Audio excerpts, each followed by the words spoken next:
Precisamente anunciábamos al arranque del informativo esta decisión asumida por IPS sobre el uso de tapabocas y lavado de mano en los distintos hospitales del Instituto de Previsión Social. Esto ante el avance de casos respiratorios, la coexistencia con el dengue.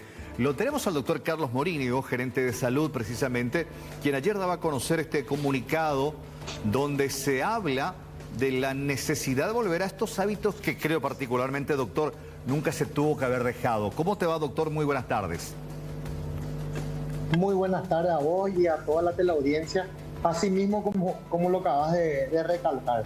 Este es un hábito que en los hospitales, sobre todo en época de no solamente de COVID, sino que de cualquier virus respiratorio u otro tipo de virus, se deben adoptar, ¿verdad? Hoy nuevamente estamos atravesando por una situación bastante complicada porque tenemos dos virus. Tenemos el virus del dengue y tenemos el virus del COVID, que van cabeza a cabeza en infecciones con los pacientes que están llegando. Entonces, nosotros tenemos que preservar la salud de nuestros funcionarios, de nuestros personales de blanco, que son la primera línea de batalla. Y así que desde la Gerencia de Salud nosotros instamos y empezamos a bajar línea de la utilización de tapabocas en los servicios y sobre todo también los asegurados que acuden a los hospitales. Porque tenemos que saber una cosa, que al principio de la enfermedad febril, ambas patologías, tanto el dengue como el COVID, son prácticamente indiferenciadas. Entonces, uno puede estar sentado al lado de un paciente que tiene COVID y tener dengue y puede ocasionar la coinfección correspondiente. Doctor, ¿esto es de manera obligatoria en todos los centros asistenciales del IPS? Así mismo, todos los centros asistenciales que dan salud y sobre todo el personal de blanco, es una obligación de que usen los tapabocas. Con respecto a eso, nosotros no tenemos ningún tipo de inconveniente porque el personal de blanco está instruido y está capacitado para la utilización de los tapabocas en tiempo y forma. Y así también se hace el control para que los pacientes que ingresen por su seguridad a los centros asistenciales utilicen también los tapabocas. ¿Esto también va para familiares que visitan a pacientes, doctor? Totalmente. Y sobre todo, yo hago un llamado también a la conciencia de la gente. El hospital no es un sitio para llevar niños a visita, ni llevar adultos de tercera edad de visita, sino que ahora también hemos establecido que la cantidad de visitantes por paciente debe ser la mínima. Un familiar por paciente. Exactamente. ¿Usted no tuvo la oportunidad de hablar con su par de salud pública, doctor? Porque creo que es una necesidad que como rector de la salud pública en el Paraguay, el ministerio debería de volver a bajar esa línea. No sé si la obligatoriedad, no sé hasta qué punto, pero sí dentro de sus recintos, que la gente vuelva a utilizar el tapabocas. Y reitero, es un hábito que no deberíamos de dejar de usar, principalmente cuando vamos a sanatorios, hospitales, porque le comentaba a un colega, por ahí es por la misma protección del paciente que está, porque uno le puede llevar algún tipo de virus, puede ser asintomático y la otra persona con la defensa baja recibir, o te va y te contagia de algo. Tiene que haber esa reciprocidad. ¿No hablaste con gente de salud pública al respecto, doctor? El Ministerio de Salud Pública ha quitado ya una circular, un comunicado, en servicio de salud también, con vigilancia de la salud y el jefe de servicio, que es el doctor Derlis León, ya han también quitado una circular para los distintos distintas dependencias del Ministerio de Salud, del uso de tapabocas.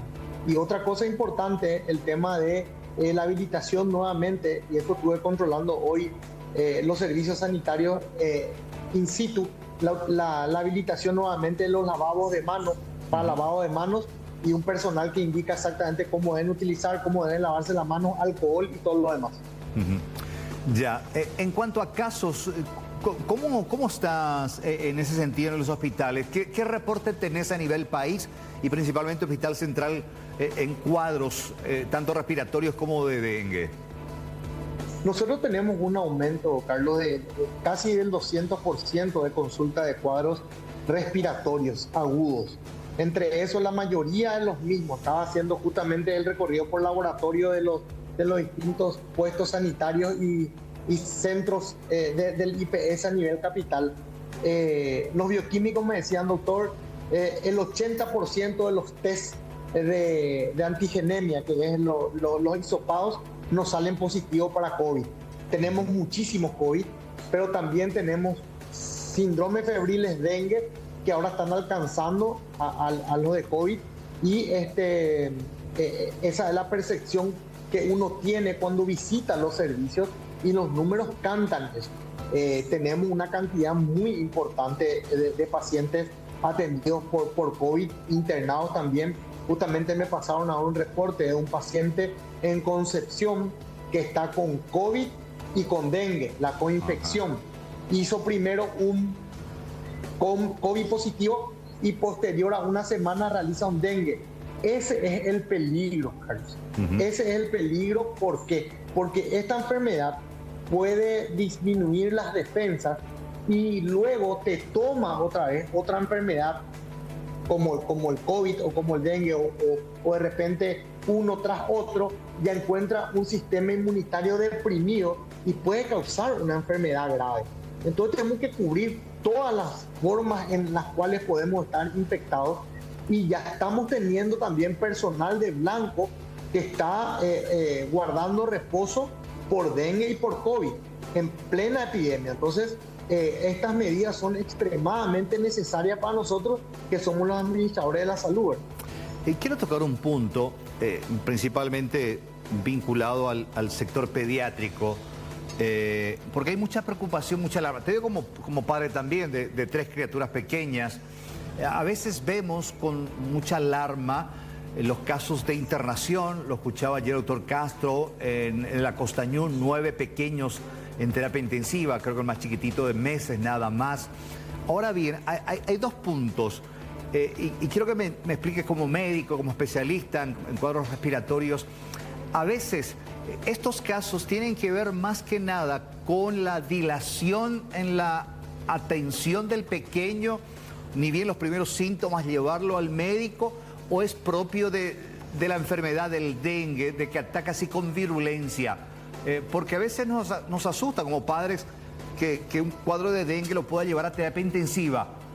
O estos son los casos donde los papás, no, vamos a esperar, vamos a darle este medicamento. Se pierde tiempo fundamental y finalmente esto se complica. Mira, hay una serie de factores, y demasiado interesante tu pregunta, porque hay muchos casos de pediatría. ¿Qué pasa con los niños? La fiebre elevada le deshidrata muy rápidamente. Después esa falta de ganas de comer, de tomar líquido. Un niño con fiebre elevada, y vos sabés que tenés hijos igual que todos nosotros, cuando el niño tiene fiebre se acuesta, no quiere comer, cuesta que duerma, y unas horas, 12 horas de fiebre, que el niño consuma poco líquido, ya puede entrar en un problema grave de salud. Es por eso que ante el primer síntoma es importante, cuando hay una primera fiebre alta y sabemos que en nuestro barrio, en nuestro domicilio, algún familiar está con dengue, o hay circulación de dengue en nuestro barrio, es fundamental que nosotros acudamos a la consulta para la evaluación del estado de hidratación de la criatura. El paciente pediátrico muy rápidamente se deteriora. En 48 horas puede ocasionar una catástrofe si es que nosotros no acudimos rápidamente a los servicios asistenciales. Entonces ahí se juntan 2 cosas importantes. Hay algunas personas que dilatan ese proceso y dan remedios caseros, por ejemplo, o le automedican, le dan paracetamol, ibuprofeno, y por su falta de conocimiento médico no le hidratan correctamente. Quizás controlan la fiebre unas horas, pero en esas horas de convalecencia igual la criatura no consume líquido. Y ahí es donde se produce el siguiente pico febril que le vuelve a deshidratar más. Entonces es un círculo vicioso en donde quitamos 2 conclusiones principales. Primero, evaluar el medio donde nos encontramos, si hay dengue o no en nuestro barrio, si hay COVID, y ver lo siguiente: yo inicio, o la criatura inicia con un cuadro elevado de fiebre agudo, hay que ir a consultar ya para hacer el diagnóstico correcto. Y sobre todo, lo primero que tenemos que hacer en casa es iniciar el proceso de hidratación. Si la criatura no quiere tomar líquido, eso significa ya que rápidamente se va a deshidratar y vamos a tener que llevar al hospital para que le pongan una vía y le goteen suero. Son cosas básicas que debemos manejar los padres para evitar que nuestros hijos se compliquen. Y ocurre lo mismo con los adultos mayores de la tercera edad. Rápidamente se descompensan y se deshidratan. Finalmente, ¿cuál es la recomendación para empresas principalmente? IPS, vinculación con el Seguro Social, mucha gente que tiene personal que aporta al IPS. ¿Cuál es la recomendación principalmente para el patrón ante este escenario nuevamente de muchos contagios?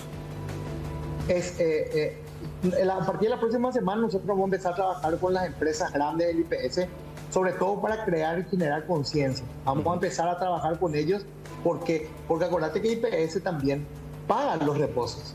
Entonces, para nosotros que un paciente o que un asegurado se enferme, también tiene una repercusión económica para el IPS. Entonces nosotros estamos apuntalando mucho a la parte de prevención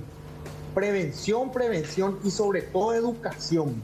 Entonces, lo que nosotros le pedimos a los asegurados, sobre todo, es ponerse en conocimiento de la enfermedad, sobre todo la consulta precoz, la eliminación de criaderos y la utilización de tapabocas y la consulta precoz, no acudir a los trabajos si estoy con cuadro respiratorio, hay que ir al médico para hacerse el hisopado y guardar el reposo correspondiente para evitar la diseminación de la enfermedad. Me tocó un caso, Carlos, para que vos sepas, colegas tuyos de radio, empezó con el programador, luego cayó el locutor y luego cayó todo prácticamente el equipo. El COVID hoy en día, si bien es una enfermedad que se centraliza acá, en la zona de la cabeza y un poquitito acá abajo, nomás ya no pulmones, al situarse en la nariz, esa congestión fuerte y todo lo demás, lo hace más contagioso aún. Y presenta una alta tasa de ausentismo laboral, que quizás en alguna empresa no cause un daño económico importante, pero en nosotros, por ejemplo, que una guardia esté totalmente descubierta, se produce una catástrofe. Entonces, es muy importante recalcar eso. Y esto no puedo dejar de preguntarte, el tema de las vacunas que ya están implementándose en países vecinos. ¿Cómo lo ves a Paraguay, a Salud Pública? Sé que lo tuyo es IPS, pero también tienes una masa muy importante ahí de pacientes, de gente que te habrá preguntado, habrás hablado con colegas tuyos, con relación al tema de la necesidad de implementar en nuestro sistema vacunatorio un antígeno contra el dengue, porque el dengue es cosa habitual de cada año, es algo endémico, necesitamos protegernos más. Totalmente, pero tenés que tener en cuenta que esa vacuna tiene también sus indicaciones y sus contraindicaciones. Eso es muy importante aclarar. Y aparte de eso, en esta enfermedad que es perfectamente prevenible con el actuar de la ciudadanía, porque aquí hay una responsabilidad grande por parte de la ciudadanía y hay que analizar una serie de cosas. Acá el costo-beneficio, el ver un poquitito. Yo creo que el trabajar fuertemente en toda la campaña de concienciación, particularmente, como me pregunta a mí, IPS no adquiere vacunas, que nosotros retiramos las vacunas de salud pública. La señora ministra probablemente va a tomar una determinación de acuerdo a lo que le asesoren o tome en conocimiento ella con respecto a la compra de las vacunas contra el dengue, ¿verdad? Pero particularmente yo creo que aquí nosotros tenemos que prevenir, eliminar criaderos, porque de igual manera, con vacuna o sin vacuna, la transmisión del dengue se va a dar, quizás en menos cuantía, pero igual va a haber, si es que nosotros no concienciamos a la gente. Entonces, creo que tenemos que trabajar en eso y hay que analizar los costos-beneficios también de una vacuna que probablemente ha de ser bastante costosa y de repente nosotros no tenemos suero o no tenemos paracetamol o no tenemos cama. Entonces es un análisis que tenemos que hacer profundo los salubristas, ¿verdad? Para tomar ese tipo de determinaciones. Totalmente de acuerdo. Doctor Morillo, como siempre, gracias por tu tiempo. Un abrazo. Gracias a usted y gracias por el apoyo siempre en promoción. Así que no nos cansemos porque cualquiera de nosotros puede caer en cualquier momento. Totalmente. Gracias. Doctor Morínigo, gerente de salud del Instituto de Previsión Social, sobre esta recomendación sumamente importante, el uso obligatorio ahora en los hospitales del IPS, y también comentaban Salud Pública, del tapabocas, lavado de manos, esto para tratar de frenar el avance de esta enfermedad, la coexistencia tanto del COVID como del dengue.